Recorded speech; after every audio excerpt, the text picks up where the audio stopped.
अल Hind party के राष्ट्रीय अध्यक्ष डॉक्टर ओमकार नाथ कटियार ने एक ऐसा मुद्दा या मांग उठाई है जिसके सामने मोदी सरकार नतमस्तक होने को मजबूर है।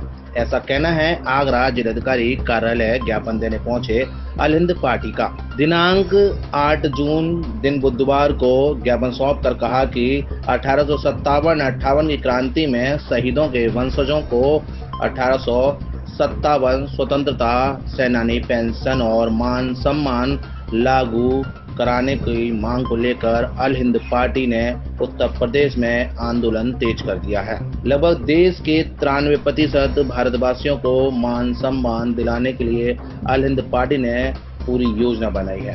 महामहिम राष्ट्रपति प्रधानमंत्री नरेंद्र मोदी, उत्तर प्रदेश के राज्यपाल और सीएम योगी के नाम ज्ञापन सौंपकर अल हिंद पार्टी के अध्यक्ष ओमकार नाथ कटियार का कहना है कि सरकार अंग्रेजों के गुलाम रहे लोगों को सहूलियत और मान सम्मान दे रही है, लेकिन देश के लिए कुर्बानी दी उनके वंशज आज भी मान सम्मान के लिए मोहताज है। मैं अल हिंद पार्टी का राष्ट्रीय अध्यक्ष हूँ, गुर्जर डॉक्टर ओमकार नाथ कटियार, दिल्ली से हूँ। आप लोग सब क्या कहते हैं, आगरा जिलाधिकारी कार्यालय है, क्या समस्या लेकर? 1857 में भारत की आज़ादी की पहली लड़ाई लड़ी गई। उस समय आज़ादी की लड़ाई के टाइम पर दो प्रकार के लोग थे, एक अंग्रेजों का साथ देने वाले, दूसरा देश का। जिन्होंने अंग्रेजों का साथ दिया यानी देश के साथ गद्दारी की, तो जितनी बड़ी गद्दारी की उन्हें उतना बड़ा इनाम और आरक्षण मिला। इनाम क्या? जमींदार, जागीरदार, राय साहब, राजा साहब, लॉर्ड साहब, नवाब, खान साहब, खान बहादुर, राय बहादुर, नंबरदार, पट्टीदार, दीवान, कुंवर साहब, बड़ी बड़ी नौकरियां, सर जैसी उपाधियां। जिन्होंने देश का साथ दिया तो उनकी जर जोरू जमीनें लूटी गई, फांसियां खाई, गोलियां खाई, काले पानी सजा भुगती, देश निकाला लिया। 81 साल तक जन्मजात अपराधी का मुकदमा जेले, माँ बहन की जेल लुटवाई, बाप दादाओं को चोर डाकू कह के इनाम रख के खतरे कर मरवाया। अंग्रेजों द्वारा भारत में तब 4 करोड़ से अधिक भारतीयों का नरसंहार किया गया था। लॉ ऑफ टॉर्ट और भारत का संविधान और अंतर्राष्ट्रीय कानून कहते हैं कि अगर कोई किसी से गलत करता है तो उसको उसका डैमेज कंपनसेशन मुआवजा देना चाहिए। कीनिया एक ऐसा देश है जिसने 1963 में भारत अपने देश की आज़ादी की लड़ाई अंग्रेजों से लड़ी। उनके 8,350 लोग मारे गए, उनको पेंशन इंग्लैंड से मिल रही थी। उन्होंने कहा कि नहीं, हमारे 6 लाख लोग मारे गए हैं, हमें पेंशन 6 लाख लोगों को चाहिए। तो अंतर्राष्ट्रीय कोर्ट में गए, अंतर्राष्ट्रीय कोर्ट ने उनको 6 लाख लोगों को पेंशन देने का आदेश दे दिया। हमारा मानना है कि भारत में 4 करोड़ भारतीयों का नरसंहार हुआ था। इसे आगरा अवध संयुक्त प्रांत कहते थे। आगरा अवध संयुक्त प्रांत में कम से कम 1 करोड़ भारतीयों का नरसंहार हुआ था। इस उत्तर प्रदेश, आज के उत्तर प्रदेश में 1 करोड़ भारतीयों का नरसंहार हुआ था।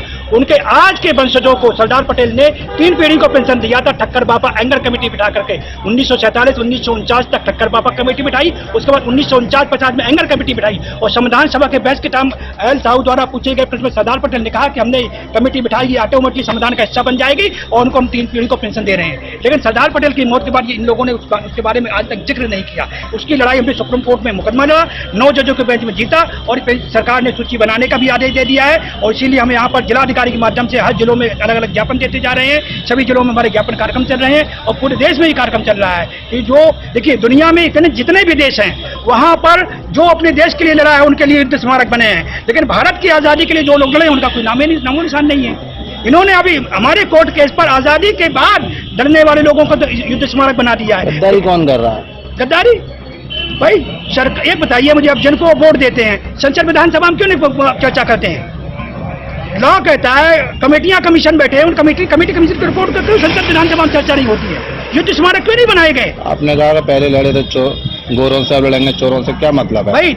उससे मतलब ये है कि जो लोग ये पटल पर जाकर के चुप हो जाते हैं या उनको कुछ बात कहते नहीं है, या जनता में कुछ कहते हैं और वहां जाकर चुप हो जाते हैं और हमारे अधिकार और सम्मान संवैधानिक हक की लूट हो रही है, उनको कुछ पता नहीं है, वो अपना पेट भर रहे हैं, हम लोग भूखे मर रहे हैं। मौजूदा सरकार ये कह रही है कि हम तो सारे काम बड़े कर रहे हैं, जनता में चुन नहीं है। और जो लोग सरकार के विरोध में वो देश विरोधी हैं।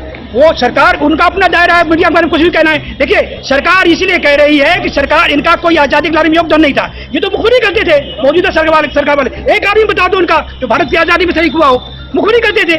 अटल बिहारी वाजपेयी का अलग रिकॉर्ड है, आपका उनके प्रेम बिहारी का अलग बात है, ये सावरकर का अलग है, सभी मुखबिरी करने वाले ये लोग सब तो आरएसएस वाले थे। हाँ, सभी मुखबिरी का आरएसएस हमेशा से बिल्कुल मुखबिरी का मैंने काट दिया, पूछिए इसमें नाम ही नहीं सावरकर का, काले पानी में अपने आपको किताब दी, इसमें सावरकर का नाम ही नहीं है। 310 लोगों ने, सावरकर पैदा ही नहीं हुआ था 1857 में, 1883 में पैदा हुआ है। और कह रहे सावरकर ने आजादी दिलाई। देश की जनता को कैसे न्याय मिलेगा? देश की जनता के लिए सुप्रीम कोर्ट से मुकदमा और जीत लिया, सरकार सूची बनाने लगी है, जिनके बाप दादाओं का योगदान है, वो पीढ़ी 3 पीढ़ी को सरदार पटेल ने दिया था, जिनके बाप को मिलना था, बाबा को मिलना था, माँ को मिलना था, बाबा पिताजी ने फार्म नहीं भरा, अब अपना चिट्ठी लिखें, अपना नाम दर्ज कराएं, पेंशन लें। हमने पार्टी बनाई है, कल दिन हमारी पार्टी अगर सरकार में आती सबको पेंशन देगी।